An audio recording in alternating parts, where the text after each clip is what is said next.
చెప్పాలంటే గుర్రాలు పరిగెత్తుతూ ఉన్నట్లు ఉంటే అది వ్యాపార అభివృద్ధికి చిహ్నమని పండితులు చెబుతున్నారు. దీన్ని ఇంట్లో పెట్టుకోవడం ఆధ్యాత్మికతకు గుర్తు మాత్రమే కాదు, అంతేకాకుండా ప్రేమ, ఆనందం, సంతోషం, ధైర్యం, సహనం వంటి అనేక లక్షణాలను సూచిస్తుందని చాలామంది ప్రజలు నమ్ముతారు. అయితే ఈ గుర్రాలు ఏ దిశలో పరిగెడుతున్నాయనేది కూడా ఇంట్లోని పరిస్థితిపై ప్రభావాన్ని సూచిస్తుందో ఇప్పుడు తెలుసుకుందాం.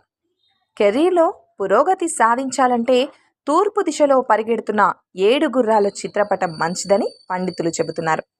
అంతేకాకుండా పనిలో ఏమైనా ఆటంకాలు ఏర్పడితే ఆ పనులు ముందుకు కదిలే అవకాశం ఉందని చాలామంది ప్రజలు నమ్ముతారు. ముఖ్యంగా చెప్పాలంటే వాస్తుశాస్త్రం ప్రకారం పరిగెడుతున్న 7 గుర్రాల పెయింటింగ్ దక్షిణ దిశలో పెట్టుకోవడం వల్ల చేపట్టిన పనులలో విజయం కలుగుతుంది. ఈ దిశలో 7 గుర్రాల పోస్టర్ ఉండటం